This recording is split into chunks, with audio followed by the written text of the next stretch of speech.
السلام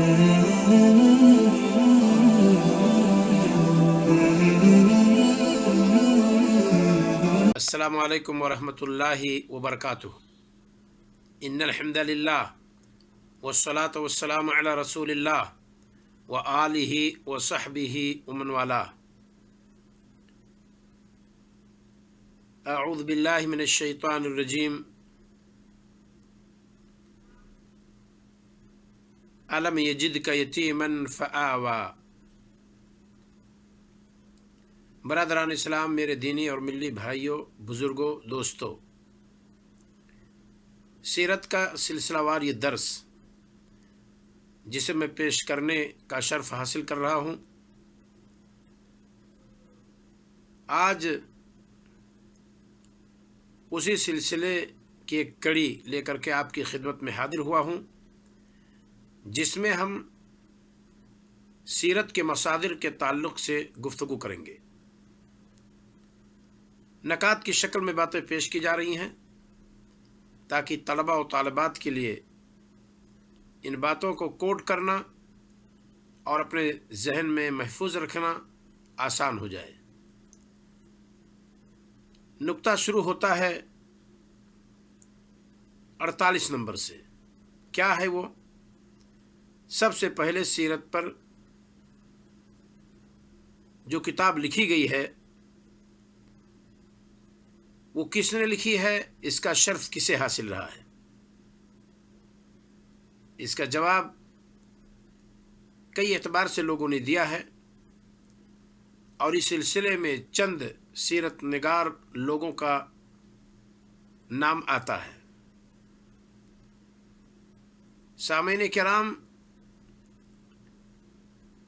ناظرین حضرات، یہ بہت ہی اہم مسئلہ ہے کہ سیرت پر سب سے پہلے خامہ فرسائی اور سیرت کے موضوع پر سب سے پہلے قلم کس نے اٹھایا۔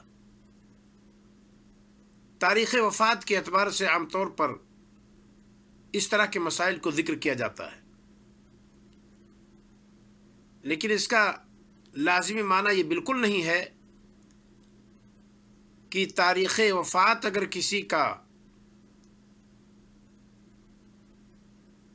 مقدم ہو اور کسی کی مؤخر ہو تو اس کا مطلب یہ نہیں ہے کہ ان کے ہاتھوں جو کتاب لکھی گئی ہے، جس کا انتقال پہلے ہوا ان کی کتاب پہلے ہے، اور جن کا انتقال بعد میں ہوا ہے ان کی کتاب بعد میں ہے، کیونکہ ممکن ہے دو معاصر نے قلم اٹھایا اور ایک نے اپنی زندگی کے شروع مرحلے میں سیرت کی کتاب لکھ ڈالی اور ایک نے اپنی زندگی کے آخری مرحلے میں سیرت کی کتاب لکھی۔ جس نے اپنی زندگی کے شروع مرحلے میں سیرت کی کتاب لکھی اس کا انتقال بعد میں ہوتا ہے، اور جس نے اپنی زندگی کے آخری مرحلے میں سیرت کی کتاب لکھی اس کا انتقال پہلے ہو جاتا ہے۔ اب اس اعتبار سے اگر دیکھا جائے تو گرچہ جس شخص نے پہلے قلم اٹھایا ہے اس کا انتقال گرچہ بعد میں ہوا ہے، لیکن چونکہ زندگی کے شروع مرحلے میں اس نے کتاب لکھی ہے سیرت کی، اس وجہ سے اس کی کتاب مقدم مانی جائے گی۔ بہرحال ایک اندازہ کے اعتبار سے سیرت نگاروں اور مورخین کی تاریخ وفات کے اعتبار سے یہاں چند باتیں آپ کے گوشے گزار ہیں۔ سب سے پہلے کس نے سیرت پر کتاب لکھی؟ نمبر 1، عروہ ابن زبیر، جن کا انتقال 92 ہجری میں ہوا ہے۔ نمبر 2، ابان بن عثمان بن عفان، جن کا انتقال 105 ہجری میں ہوا ہے۔ نمبر 3، وہب بن منبہ، جن کا انتقال 110 ہجری میں ہوا ہے۔ نمبر 4، شرحبیل بن سعد، جن کا انتقال 123 ہجری میں ہوا ہے۔ نمبر 4، محمد بن مسلم بن شہاب الزہری، جن کا انتقال 124 ہجری میں ہوا ہے۔ یہ 4 وہ سیرت نگار ہیں جن کا نام عام طور پر لوگوں نے ذکر کی ہے۔ یہی سب سے پہلے سیرت پر کتاب لکھنے والے ہیں اور یہی وہ علماء ہیں۔ جب کبھی بھی آپ سے سوال کیا جائے کہ سب سے پہلے سیرت پر کتاب لکھنے کا شرف کسے حاصل ہے، تو آپ ان حضرات کا نام پیش کریں گے جن کا نام میں نے ذکر کیا ہے۔ یہ نقطہ نمبر 48 تھا۔ نقطہ نمبر 49، سب سے مشہور سیرت نگار کون ہیں؟ جواب میں ہے سب سے مشہور سیرت نگار محمد ابن اسحاق رحمہ اللہ ہیں، جن کا انتقال 152 ہجری میں ہوا ہے۔ نقطہ نمبر 50 ہے، سب سے مشہور سیرت نگار محمد ابن اسحاق جن کا انتقال 152 ہجری میں ہوا ہے، ان کی کتاب کا نام کیا ہے؟ بالکل ضرورت ہے اس بات کی کہ ہم جان لیں کہ سب سے مشہور سیرت نگار کی کتاب کا نام کیا ہے۔ ان کی کتاب کا نام ہے السیرہ النبویہ۔ یہ محمد ابن اسحاق رحمہ اللہ نے اسے مرتب کیا ہے۔ نقطہ نمبر 51، اس کتاب کے ساتھ یعنی محمد ابن اسحاق رحمہ اللہ نے جو سیرت پر کتاب لکھی السیرہ النبویہ کے نام سے، اس کے ساتھ کون سا حادثہ پیش آیا؟ کیا کسی حادثہ کے شکار کتاب ہو گئی؟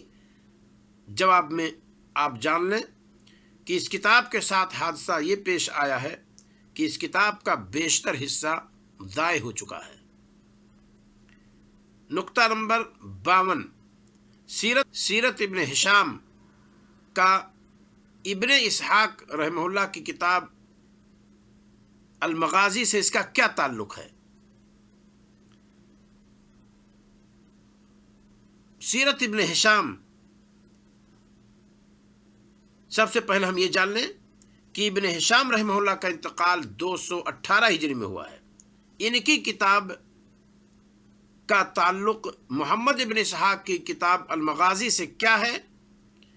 جواب یہ ہے کہ ابن ہشام رحمہ اللہ نے جن کا انتقال 218 ہجری میں ہوا ہے، ابن اسحاق رحمہ اللہ کی کتاب المغازی کو سامنے رکھ کر کے ایک مشرح اور ایک مہذب اور نہایت ہی منقح کتاب پیش کرنے کا شرف انہوں نے حاصل کی ہے۔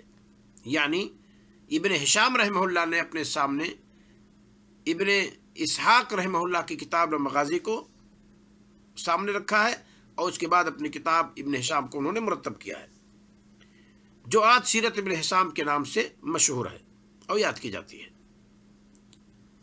نقطہ نمبر 53، سیرت کے مصادر میں سے کتب تفاسیر بھی ہیں، اس میں کوئی شک نہیں، جیسا کہ شروع میں نے ذکر کی ہے۔ اس تعلق سے 3 تفاسیر کا نام ذکر کریں جن میں ان مفسرین نے سیرت کے بہت سارے اجزاء کو اور سیرت کے بہت سارے حصے کو اپنی تفسیر میں جگہ دی ہو۔ اس طرح کی 3 تفسیروں کا نام ہم پیش کرتے ہیں اور آپ کے گوشے گزار کرتے ہیں۔ نمبر 1، تفسیر ابن ابی حاتم۔ سبل الہدی والرشاد کے اندر علامہ صالحی نے، جو بہت بڑی سیرت کی کتاب مانی جاتی ہے، ان کی بہت ساری جگہوں پر ابن ابی حاتم رحمہ اللہ کی تفسیر سے انہوں نے ذکر کی ہے۔ اگر دیکھنا چاہیں گے تو سبل الہدی والرشاد کے جلد نمبر 4 صفحہ 27، صفحہ 33، صفحہ 83 پہ انہوں نے نقل کی ہے کہ ابن ابی حاتم رحمہ اللہ نے اپنی تفسیر میں اس کا تذکرہ کیا ہے، جس سے پتہ چلتا ہے کہ علماء تفاسیر کی کتابوں سے بھی سیرت نگاروں نے بہت ساری چیزوں کو اخذ کیا ہے اور اس سے استفادہ کی ہے۔ دوسری کتاب تفسیر البغوی، اس کتاب سے بھی علامہ صالحی نے اپنی کتاب سبل الہدی والرشاد کے اندر بہت ساری چیزوں کو ذکر کی ہے۔ علامہ صالحی کی کتاب سبل الہدی والرشاد کے جلد نمبر 4 صفحہ 88 پر جائیں گے تو آپ کو وہاں حوالہ ملے گا کہ اس مسئلے کو یا اس بات کو یا اس واقعے کو علامہ بغوی نے اپنی تفسیر کے اندر ذکر کی ہے، انہوں نے حوالہ دیا ہے۔ یہ دوسری تفسیر ہوئی جسے میں ذکر کر رہا ہوں کہ کتب تفاسیر بھی سیرت کے مصادر میں سے ہیں۔ تیسری تفسیر تفسیر طبری ہے، جس کا صالحی نے اپنی کتاب میں ذکر کی ہے، جلد نمبر 4 صفحہ 37 اور 82 اور 54 پر بہت ساری چیزیں انہوں نے نقل کی ہیں اور حوالہ دیا ہے کہ علامہ ابن جریر طبری رحمہ اللہ نے اپنی تفسیر کے اندر اس کو ذکر کی ہے۔ تو یہ ہے چند باتیں تھیں سیرت کے مصادر کے تعلق سے، اور ابھی بہت ساری باتیں سیرت کے مصادر کے تعلق سے باتیں آنے والی ہیں۔ اللہ رب العالمین ہمیں اور آپ کو نہایت ہی انہماک کے ساتھ اور دقت کے ساتھ سیرت نبوی کو پڑھنے کی توفیق عطا فرمائے۔ السلام علیکم ورحمۃ اللہ وبرکاتہ۔